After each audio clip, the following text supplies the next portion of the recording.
Melissa. Pretty name, isn't it? Beautiful name for a beautiful girl. That's what my mom and dad always said before that terrible incident. What happened to me? In a minute. And now, I ask you to subscribe to the channel and do not forget to click on the bell. Thank you. So, we lived on a small farm, away from the city, in the fresh air. It was a luxurious childhood. And my dad bought me a bike. And at the age of 5, I traveled all around the neighborhood. But one day at high speed, I ran into a sharp stone. Unable to hold the steering wheel, I flew somersault through it and crashed face first into a large boulder in the road. I lost consciousness from the impact. I woke up in the hospital. Tearful parents bent over me. Turned out that due to a powerful blow to the jaw, almost all of my teeth fell out. And the doctor shocked me with the diagnosis. Most of the teeth will not grow or will be terribly crooked. Everything could be corrected surgically, but the parents could not afford it. A year later, we moved to the city. I went to school, and the horror began. My classmates teased me, called me nibbler, monster. I constantly tightly clenched my jaw so that no one would see this deformity. It got worse in middle school. The girls started putting on makeup. They wanted to look attractive, and I just sat at the back of the desk, not daring to raise my hand, a monster in its cave. Sometimes classmates surrounded me in a tight ring and began to tickle me and make me laugh, especially Phoebe, our class queen. She screamed, "Open your mouth, monster! Open your mouth! You are a monster! Stop it!" Suddenly, a guy appeared in front of me, who looked at Phoebe with contempt. She opened her mouth in surprise and smiled tightly. "Connor, right? Are you the first day today? Better don't get carried away." But Connor walked close to Phoebe and whispered, "Leave her alone." And always bold and daring Phoebe suddenly turned pale and ran out of the classroom. So I got a friend.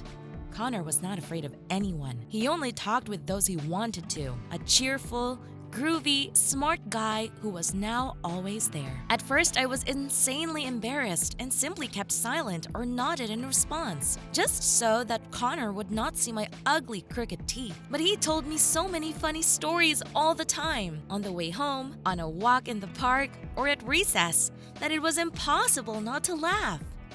I was so carried away by Connor that I did not notice the main thing. Phoebe had a crush on him. Seeing us together, she boiled with anger, ready to tear me apart and knock out the remnants of my crooked teeth. One day after school, Connor had baseball practice. I used to stay and watch him at the stadium, but on this day, I came running when the team was already changing clothes and accidentally caught Phoebe, who was trampling in the corridor, obviously waiting for someone.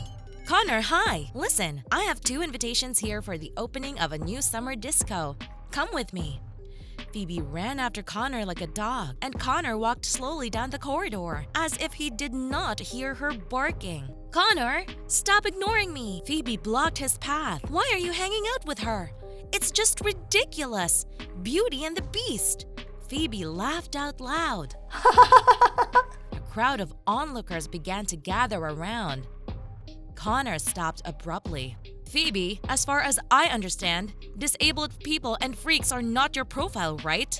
Phoebe bit her lip. "Everyone laughs at her, Connor. You alone, like a valiant knight, are busy with her." "I'm not talking about her, Phoebe." Connor's eyes lit up with a daring gleam.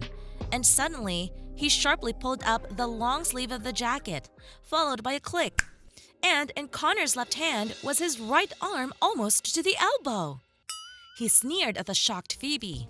A surprised whisper went through the crowd. Phoebe lowered her head and ran away. Connor and I made eye contact. The bell rang. Everyone ran to class, and we stood and looked at each other. A couple of years ago, an accident at my father's sawmill. Connor pointed to the prostheses with his eyes. With quick movements, he fastened it back on. Now I understand why the guy always wore long sleeves. Why didn't you tell? I don't think it's anything special. I learned to live with it. And I want you to stop being ashamed of yourself too. Nobody has the right to mock you, Melissa. But for this, you must be confident in yourself. You are a smart, interesting girl. The moment will come, you will save up money, You will have an operation and you will become almost perfect. But no need to hide from everyone in a mink. Connor took my hand and I tried to hide my tears from him, tears of gratitude. A year has passed since then. Now I am sitting in the plastic surgery clinic and waiting for my turn. I was lucky, thanks to one charitable foundation that helps gifted children. Today, I will have an operation to correct my terrible teeth, and I am happy. And my boyfriend Connor is sitting next to me, and he holds my hand so tightly that I am sure that I will succeed. And I wish you be confident in yourself no matter what. Hi, my name is Tina, and I'm under house arrest. My parents did not like what they found out about me. And now I can't go out. Listen to my story to the end. It's very important. My parents are very strict. They don't let me do a lot of things, like wear short skirts or go dancing. Mom and Dad think that it's not going to do any good for me. When I was little, I listened to them unconditionally, and I always did everything my parents told me to do. I did not play with friends. I did not eat junk food. I dressed very modestly. In general, I was an ideal daughter. But time went on. All my classmates discussed adult movies, ate fast food, dressed and acted as they pleased. But I still walked around in my school uniform and kept quiet, lest my parents find out and think that I was associating, in their opinion, with someone who was not a good influence for me. It upset me a lot. I looked at my more liberated classmates, and I really wanted to be in their company. After all, it's fun, but for me, it was taboo. Once I asked my mom for permission to go to the movies with the girls from my class, but my mom started yelling at me hysterically. My mom said it wasn't allowed. What kind of movies there are in the cinema these days? All are immoral. And I had to obey all the conditions and rules, as long as she and Dad fed me and I lived under their roof. At that moment, I realized that if I continued to listen to them, I would die of boredom. And I decided. You'll find out what I decided in a minute. But in the meantime, don't forget to like this video and subscribe to my channel. And make sure you click the bell so you'll know when there's a new video coming out.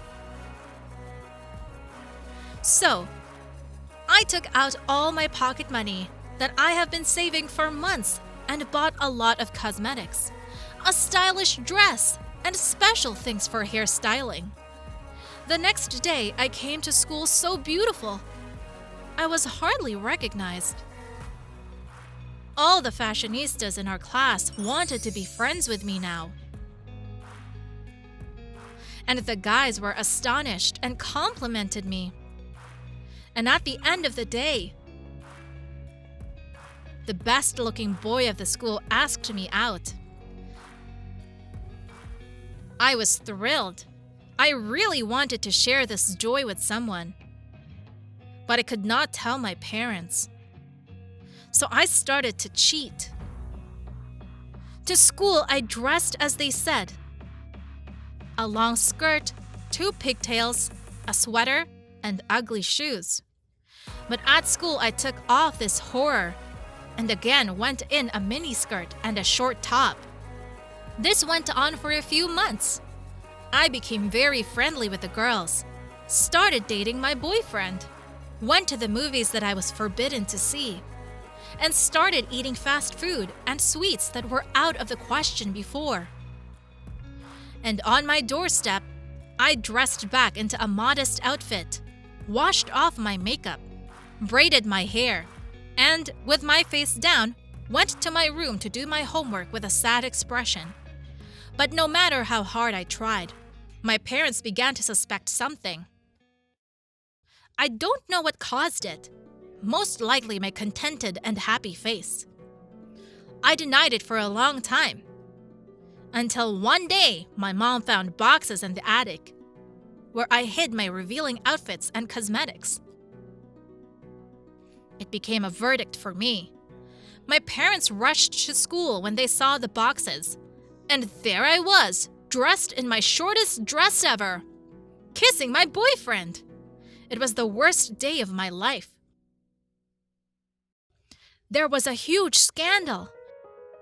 My parents said that I have become unmanageable, as I did not listen to them. They took me away from school and put me under house arrest. They even took me to see a psychiatrist. Can you imagine? Now I'm sitting in my room, under house arrest, homeschooled. It's unbearable. It's worse than prison. I'm not allowed to communicate with my classmates. My phone and tablet were taken away from me. They put restrictions on my computer. I can't access social networks. And I decided that I couldn't take it anymore. I packed my things in my backpack and decided to run away. I don't know where. I don't have much money. I'm going to take the next bus, and I'm going to leave. How else am I going to solve this problem? I don't know. Do you have any advice for me? Because I'm not sure if I can handle it. Write me.